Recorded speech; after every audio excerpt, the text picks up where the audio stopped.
En este video espero poder responder dos preguntas que siempre vienen con este arco en específico, que serían: ¿por qué la historia de Monogatari tiene que ser contada como es contada? ¿Y cuál es la importancia que exista Monogatari como tal?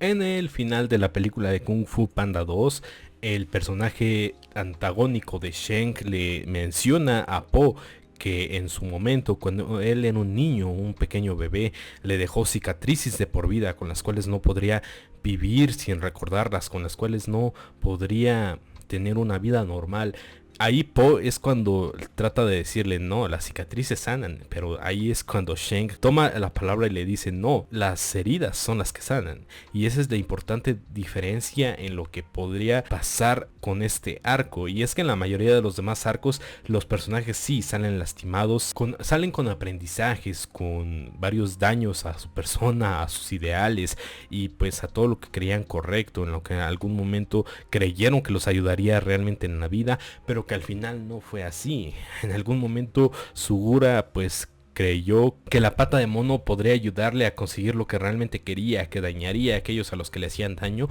pero terminó haciéndole más daño que bien a ella. En algún momento Nadeko creyó que sacrificando serpientes era como podría hacer que el dolor se fuera, que enfrentándose a su clase, haciéndolo sufrir lo que a ella tanto le hacían, pues ahí era lo que iba a hacer que a ella se sintiera bien. Todo eso pues era algo de lo cual pudieron sanar en algún momento. De hecho, en el reciente arco que ya vimos animado en Nadeko Draw, pudimos ver cómo Nadeko ya se encuentra mucho mejor, en un estado donde quiere realmente salir adelante. Pero a diferencia de todas esas heridas de la vida, de todos esos golpes que debemos de sobrellevar, con lo que sí podemos recordar y de sentir el dolor que en aquel momento se ocasionó, pero que al final del día es algo con lo cual podemos pues sobrellevarlo, que con el cual podemos seguir adelante. Las cicatrices de vida es algo diferente, y para eso existe Kizumonogatari. Kizumonogatari como tal es el inicio de la historia en orden cronológico, pero no es la primer obra escrita de esta historia. Esa vendría siendo los primeros dos tomos de Bakemonogatari y su adaptación animada, los primeros 15 capítulos de toda la serie, que sería la serie de Bakemonogatari, pero a posterior se escribió la primer precuela de toda esta historia, que sería Kizumonogatari, que en formato animado fue básicamente lo último antes de la OVA y la Monster Season que tenemos actualmente, que se vio y fue estrenado en cines como una trilogía de películas. Entonces, ¿por qué es tan extraño que cronológicamente lo primero sea lo último que se nos cuenta, para luego contarnos algo en lo que el protagonista ni aparece? Bueno, esa es otra historia, pero regresando, ¿por qué lo que parecería ser el inicio de todo, lo que da la bandera de salida a lo que se establece como el personaje de Araragi, al personaje de Shinobu Oshino, al personaje de Meme Oshino, al personaje incluso de Hanekawa? ¿Cómo es que todos estos personajes ya estaban involucrados para el inicio de Bakemonogatari y simplemente Araragi dice: ya conozco a alguien que nos puede ayudar, ya tengo esta condición de semi vampiro, que se nos presenta desde el primer momento en Bakemonogatari, que le muestra a Senyugahara cómo se puede curar tan rápido? ¿Por qué ese momento está ahí? ¿Por qué ya nos presentan que hubo una historia antes de todo esto? Incluso en toda la temporada se nos va recordando lo que pasó en la Golden Week, en lo que pasó incluso un año antes con la vampiresa. Todos esos momentos que decimos: ok, pero ¿por qué simplemente nos están hablando de todo eso? ¿Por qué no hay ni siquiera un flashback? Que sí lo hay de Black Hanekawa, pero no de lo que pasó con la vampiresa. Y es que no es como tal algo que ya sea cosa del pasado, sino que como tal lo van remarcando dentro de este arco y arcos posteriores, que incluso es hasta Nisei Monogatari que se resuelve el conflicto con Shinobu de decir: finalmente te puedo aceptar en mi vida y vamos a tener que aprender a vivir ya en el estado en el que estamos. Pero ¿cómo es que llegaron a ese estado como tal? ¿Por qué es obligatorio que tengan que aprender a vivir entre ellos? ¿Qué es lo que pasó para que Hanekawa tuviera sentimientos encontrados y tuviera que pelearse de alguna manera con la idea de que Senyugahara sería la ahora enamorada de Araragi? Porque Araragi sí estaba interesado en Nekomonogatari, Black de alguna manera en Hanekawa, al menos físicamente, de decir ya estoy obsesionado con esta chica y pues tal vez me gustaría hacer algo con ella, pero no estoy del todo seguro de que sea la chica para mí. Y pues eso nos remonta a que finalmente tenemos aquí pues el inicio de todo, lo que marcó la diferencia para todos estos personajes. Y es que sí, en un inicio pues está el personaje de Hanekawa presentándose ante Araragi como una compañera de su mismo instituto, decirle vamos a la misma clase, compartimos tales materias y estamos presentes en la vida uno del otro, pero tal vez tú no tienes un acercamiento social tan grande que te permita conocer ese hecho de que yo ya te conocía en algún punto de tu vida, pero dentro de todo esto él se preocupa por ella, se interesa por su bienestar, le interesa que ella esté bien, la idealiza en cierto punto, decir es que ella es nuestra encargada de grupo, ella es alguien que tiene una responsabilidad mayor a la de cualquier estudiante común, ella es una persona bastante responsable, una persona que no debería estar involucrándose con un tipo tan torpe en cierto sentido como yo, como Kiyomi Araragi. Y es que en ese momento pues no era más que eso, no era alguien tan sociable, no era alguien que se preocupara por las demás personas, no era alguien que se detuviera a ver qué era lo que le pasaba a otros. En sí, en ese primer momento en el que se enfoca en Hanekawa, lo único que pensó fue en ella físicamente, por lo cual esa misma noche lo único que pensó fue en ir por algo que se pareciera a ella para satisfacerse sexualmente. Lo cual pues sí, podemos tachar de algo reprobable, pero también el inicio de una preocupación un poco más genuina por ella, paso en el que se van conociendo, el cual se van interesando el uno al otro, pero ese es un desarrollo que va a tener mucha más mella en Nekomonogatari y el por qué no puede estar con ella, el cual sí le gustaría, sí está interesado en ella, pero el hecho aquí es el por qué aún estando con Senyugahara, aún teniendo una vida ya casi realizada con otra persona, él se va a seguir preocupando por Hanekawa. Él va a seguir insistiendo en protegerla, él va a seguir insistiendo en intervenir en su vida siempre que sea necesario, va a acudir a su llamado porque sabe que es importante para él que ella esté bien. Ahora pasando a lo que sería lo más importante, que sería la cicatriz en la vida de Araragi, la cicatriz que lo condicionó para ser la persona que siempre fue, al menos en el resto de la serie a partir de este momento, y es que no pudo hacer la vista gorda ante una vampiresa, ante un monstruo. Aunque se tratara de Kishot Acerola Orion Heart on Dobleido, pues no pudo hacer la vista gorda. Aunque se hubiera tratado de cualquier otra persona, Araragi la hubiera ayudado. Tal vez por su formación, al ser hijo de dos policías, tal vez ante su moral tan intrincada con su pensamiento físico de autosatisfacción. Pero aún así decidió ayudar a Kishot, aunque se tratara a costa de su propia vida. Algo que solo remarca la propia Kishot de decirlo es tan tonto que solo una persona podría haberlo hecho, y esta persona siendo tú,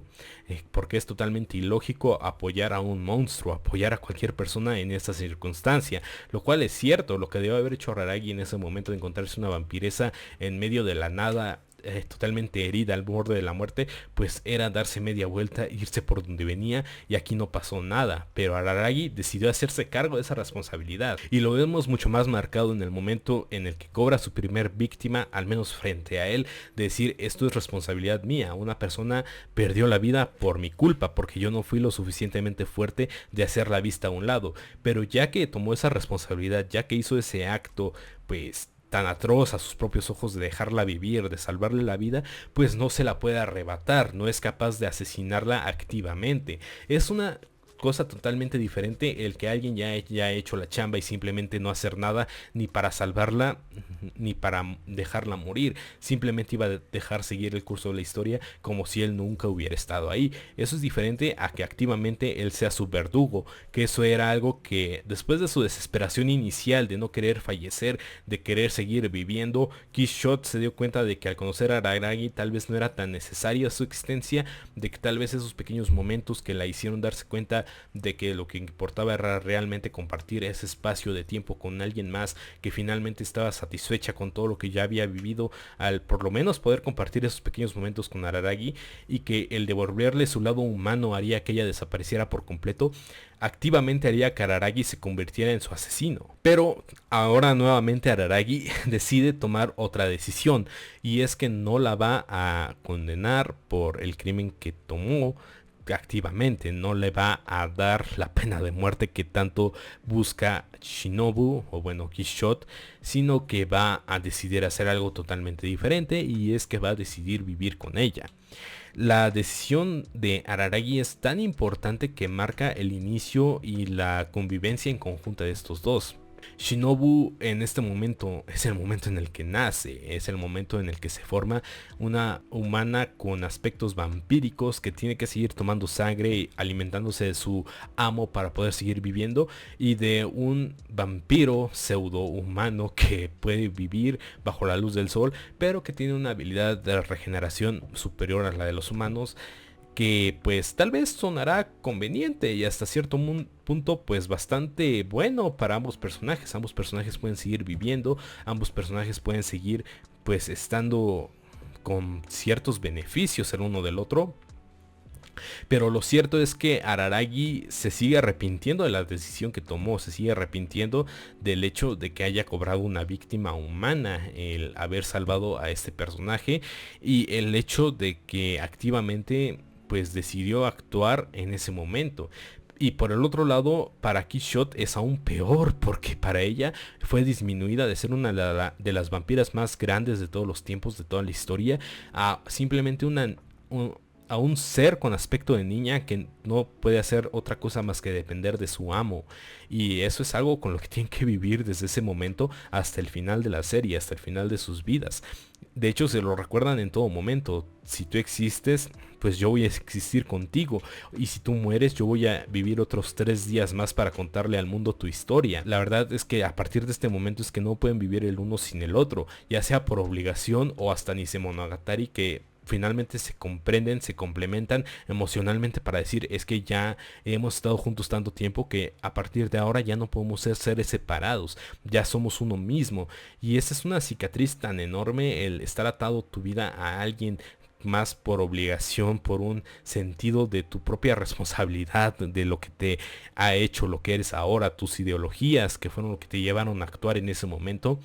Pues es un recordatorio permanente del que tienes que seguir actuando aun cuando las circunstancias no sean para nada favorables. Y eso es algo que va a hacer Araragi hasta el final de su existencia, por lo menos hasta el final de Owari-Monogatari, que se enfrenta a Aogi Oshino y pues finalmente vuelve a tomar responsabilidad de lo que él es, de que si alguien puede terminar con todo esto es él, y es a lo que se atiende su personaje a partir de ese momento. Sí, no es el inicio como tal de la historia, no es por donde se empieza a narrar, pero es una perspectiva hacia lo que es el personaje realmente de Araragi, que sí que es un pajerín, que sí que es un loliconero, que sí que tiene sus defectos, pero al final del cuenta no deja de tener ese espíritu pues heroico, ese complejo de superhéroe, de salvador, de decir: yo soy el que tiene que tomar la responsabilidad por las personas que me rodean, que de hecho entra en conflicto con algo muy importante, que es la frase de Meme Oshino: